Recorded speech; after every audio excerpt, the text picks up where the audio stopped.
नमस्कार सभी को, मैं डॉक्टर नेहा भारत होम्योपैथी से। आज के इस वीडियो में हम बात करेंगे सीकेडी के बारे में, यानी क्रोनिक किडनी डिजीज़। इससे पहले कि हम ये समझें कि क्रोनिक किडनी डिजीज़ क्या होता है, हमें ये समझना बहुत ज़रूरी है कि आखिर किडनी कहाँ होती है ह्यूमन बॉडी में, कितनी होती है और उसका काम क्या होता है।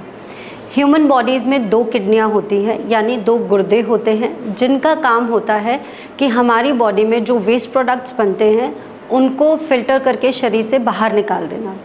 हम पूरे दिन भर में बहुत सारे काम करते हैं, चलते हैं, फिरते हैं, खाना खाते हैं, एक्सरसाइज करते हैं, सोते हैं।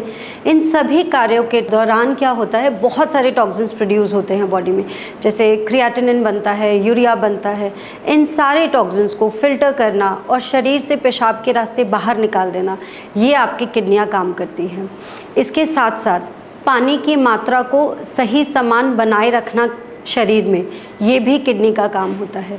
जितने भी बॉडी में आयंस होते हैं, जैसे सोडियम, पोटाशियम, फास्फोरस, क्लोराइड, इन सब का बैलेंस बना के रखना, इन सबको विद इन नॉर्मल लिमिट्स रखना, ये काम भी आपकी किडनियाँ करती हैं। इसके साथ साथ आपकी किडनी एक एरिथ्रोपोइटिन नाम के हार्मोन को बनाती है। इस हार्मोन का काम होता है हीमोग्लोबिन बनाना, खून बनाने में मदद करती है ये हार्मोन।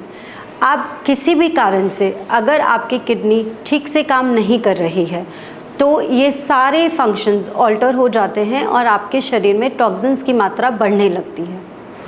अब हम सबसे पहले इस बारे में बात करेंगे कि ऐसे क्या कारण होते हैं, ऐसा क्या पेशेंट फेस करता है कि जिसकी वजह से किडनीज खराब होने लगती है। सबसे पहला कारण है non regulated blood sugar levels, यानी मधुमेह की शिकायत।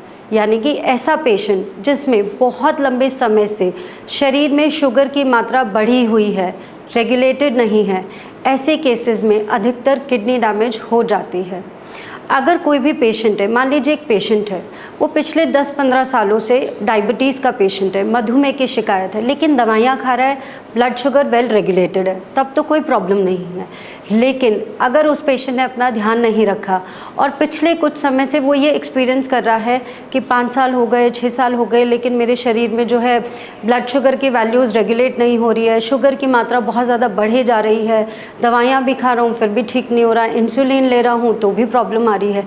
जब पेशेंट को इस तरीके की शिकायत होती है तो अधिकतर किडनी में डैमेज होने लगता है।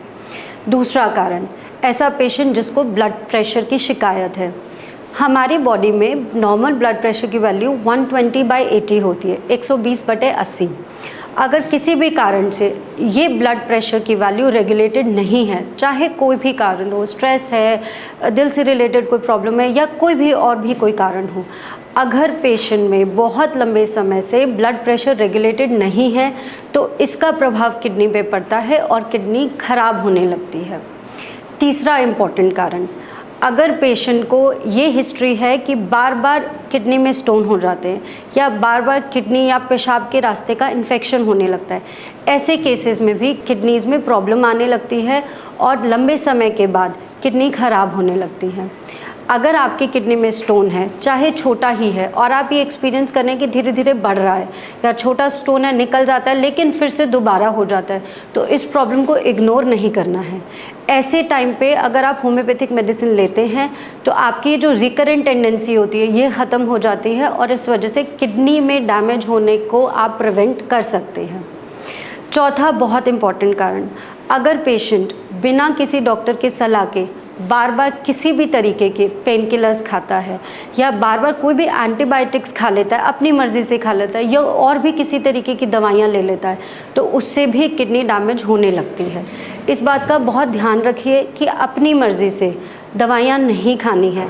बहुत सारे ऐसी एलोपैथिक ड्रग्स होती है जिनको हम नेफ्रोटॉक्सिक, यानी कि ऐसी चीज़ें जो हानिकारक है आपकी किडनीज़ के लिए, ऐसे ड्रग्स होते हैं, इनको अपनी मर्ज़ी से नहीं खाना है, डॉक्टर की सलाह के अंडर ही खाना है। पांचवा, अगर एक पेशेंट है जो कि बहुत टाइम से अल्कोहल, स्मोक, टोबैको या किसी भी तरीके के नशा करता है या ऐसा कोई भी चीज़ यूज़ करता है, सब्सटेंस अब्यूज़ करता है, तो ऐसे केसेस में भी किडनी ख़राब होने लगती है। अगर आप किसी भी तरीके का नशा कर रहे हैं और बहुत सालों से कर रहे हैं तो उसको छोड़ दीजिए। अपने शरीर को ख़राब मत होने दीजिए। किडनी, लिवर सब धीरे धीरे ख़राब होने लगता है इनकी वजह से। अब हम ये समझ गए हैं कि ऐसे क्या कारण होते हैं जिसकी वजह से किडनी डैमेज होती है। तो इस बारे में बात करते हैं। जब किडनी डैमेज होने लगती है तो पेशेंट को कैसे समझ आएगा, क्या क्या सिम्टम्स आएंगे। जब किडनियाँ ख़राब होने लगती है तो शुरुआती दौर में किडनी बहुत कोशिश करती है किडनी खुद से ही मैनेज कर ले सारी चीज़ें। किडनी की वजह से जो सिम्टम्स आते हैं वो तभी आते हैं जब किडनी एक हद से ज़्यादा ख़राब हो गई होती है। अब इसमें आपको पहला चेंज ये दिखेगा कि पेशेंट के यूरिन में चेंजेस आते हैं। पेशेंट कहेगा मेरे को पेशाब बार बार जाना पड़ता है, या कहेगा कि पेशाब बहुत कम हो गया है, दिन भर में 1 या 2 बार ही जाता हूँ, या 50-100 ml ही पेशाब आता है। अब पेशाब करने के बाद झाग भी मुझे महसूस होते हैं। अगर इस तरीके का आप कोई भी सिम्टम एक्सपीरियंस कर रहे हैं तो समझ लीजिए किडनी डैमेज हो सकती है, आगे जांच कराने की ज़रूरत है। दूसरा, पेशेंट को स्वेलिंग हो सकती है। सबसे पहला एरिया जहाँ पेशेंट स्वेलिंग एक्सपीरियंस करता है वो होता है पैरों के पास, यानी आपके एंकल के पास में। वहाँ पे पेशेंट उंगली लगा के देखेगा तो उसको महसूस होगा गड्ढा हो रहा है। इसको हम पिटिंग एडेमा बोलते हैं, और ये इसलिए होता है क्योंकि शरीर में प्रोटीन की मात्रा कम हो रही है और पेशाब के रास्ते प्रोटीन का लॉस हो रहा है। तीसरा इम्पॉर्टेंट सिम्टम आपको दिखाई दे सकता है कि पेशेंट को भूख नहीं लग रही है। पेशेंट की कुछ खाने की इच्छा नहीं करती है, वो कुछ खाता भी है तो उसको उल्टी जैसा महसूस होता है, या पेशेंट कह सकता है कि मुझे उल्टी हो ही जाती है। तो अगर ऐसे सारे सिम्टम्स आ रहे हैं, किडनी का केस हो सकता है। इसके अलावा पेशेंट बहुत सारे और सिम्टम्स एक्सपीरियंस करता है। पेशेंट कहता है मुझे बहुत वीकनेस हो रही है, शरीर में हर जगह जकड़न रहती है, क्रैम्प्स रहती है।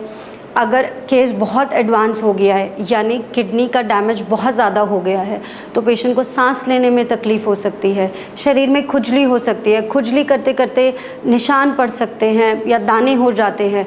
जब इन सारे टाइप के सिम्टम्स एक पेशेंट एक्सपीरियंस कर रहा है तो आप ये मान सकते हो किडनी का केस है और किडनीज ख़राब हो रही हैं। अब ये जज करने के लिए कि किडनी कितनी ख़राब हो गई है, केस कितना आगे पहुंच गया है, हमें जांचों की ज़रूरत है।